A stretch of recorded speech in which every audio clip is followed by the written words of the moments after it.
Assalamualaikum warahmatullahi wabarakatuh. Alhamdulillahi hamdan wa syukran lillah. Amma ba'du. Rabbi shrah li sadri wa yassir li amri wahlul 'uqdatam min lisani yafqahu qawli. Apa kabar sahabat dai semuanya? Insyaallah tetap semangat, tetap sehat, dan tetap istiqomah di jalan Allah Subhanahu wa taala. Alhamdulillah saat ini akan kembali berbagi ilmu bersama dengan Dai Polri, Polres Kota Mobagu, ngobrol Kamtibmas, ngobrol perkara iman bareng Pak Dai. Insyaallah mudah-mudahan pada kesempatan hari ini kita akan membahas tentang masalah bab hak tetangga dan wasiat berbuat baik kepadanya. Insyaallah ini mulia sekali untuk berbuat baik kepada tetangga-tetangga kita. Di mana Allah Subhanahu wa taala telah berfirman,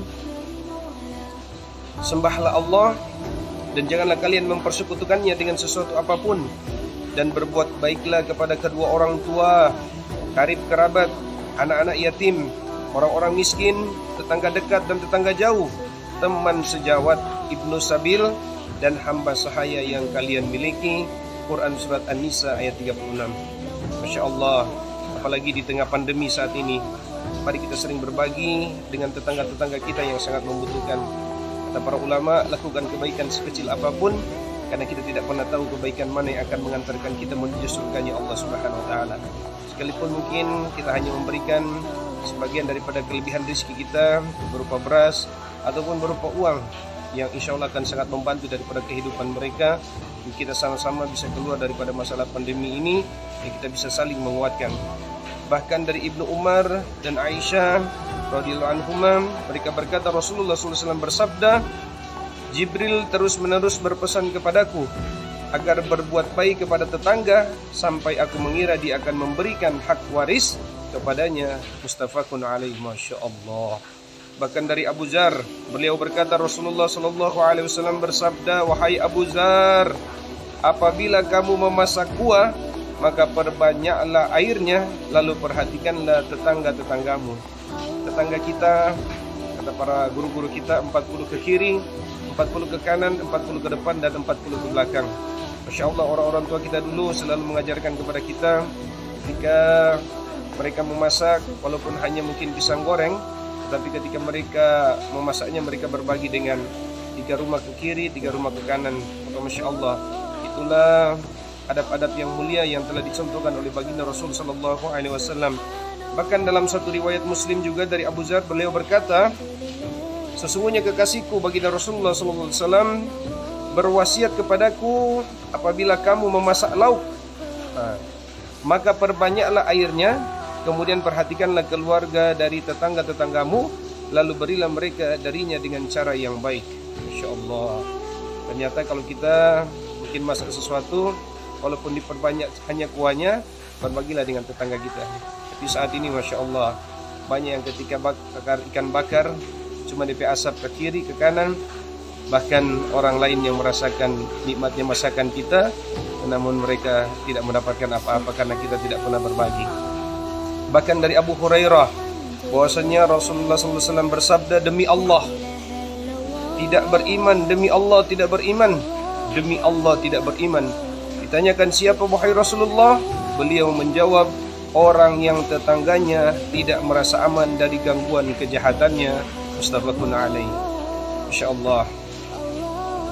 Sahabat dai yang dirahmati Allah, kita ini tidak bisa hidup tanpa orang lain, karena kita lahir cuma ditolong orang lain, nama kita cuma diberi orang lain, pendidikan cuma diajari oleh orang lain, pangkat jabatan cuma didapat dari orang lain. Bahkan harta kita ketika kita mati akan jadi milik orang lain. Bahkan ketika kita mati harus diusung ke kuburan, memerlukan orang lain. Ternyata mulai dari hidup sampai dengan mati, kita sangat membutuhkan yang namanya orang lain. Maka jangan pernah pandang enteng ke orang lain. Bekerjalah dengan sepenuh hati, jangan setengah hati. Apalagi kurang hati, yang lebih parah kalau sakit hati, nanti mau cepat mati. Belajarlah kepada pohon yang berbuah lebat, yang ketika dilempar dengan batu, dia selalu membalasnya dengan buah. Maka Masya Allah, teruslah berjalan tanpa harus berlari, karena hidup soal perjalanan, bukan pelarian. Ini yang dapat disampaikan. Mohon maaf atas segala kekurangan. Wallahu mu'afiq ila aqwamit thoriq. Assalamualaikum warahmatullahi wabarakatuh.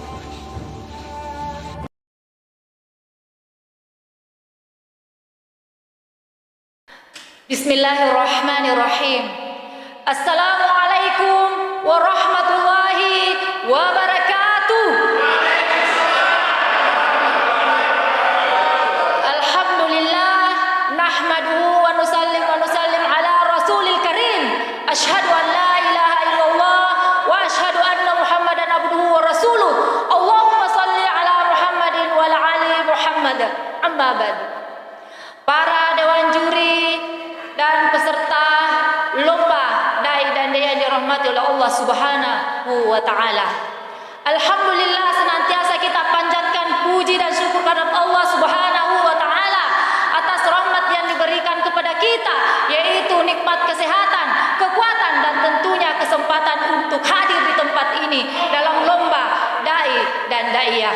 Dan tak lupa pula kita kirimkan salam dan taslim kepada Nabi Muhammad sallallahu alaihi wasallam, Nabi sebagai rahmatan lil alamin. Semoga nantinya kelak kita bisa mendapatkan syafaatnya di yaumil akhir. Amin. Insyaallah. Allahu Akbar. Hadirin yang dirahmati oleh Allah Subhanahu wa taala, pada kesempatan ini insyaallah saya akan membawakan judul yaitu Polri dan dakwah Islam rahmatan lil alamin. Sebagaimana dalam Al-Quran firman Allah Subhanahu wa taala, Bismillahirrahmanirrahim, wa ma arsalnaka illa rahmatan lil alamin.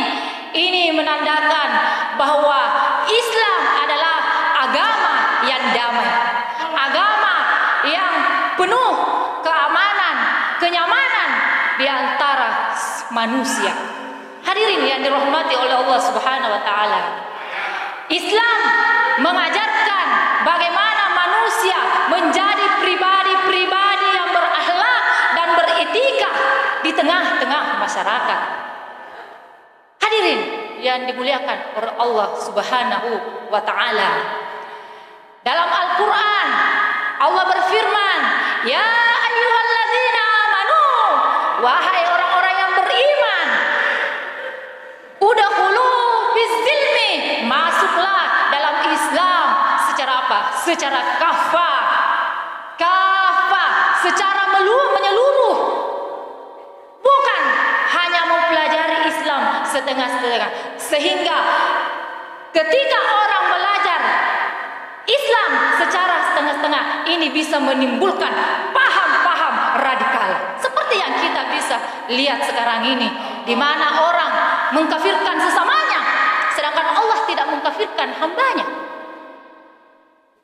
Di tengah masyarakat sekarang, Polri hadir untuk memberikan rasa aman, sebagaimana yang tadi ayat yang saya bacakan, rahmatan lil alamin.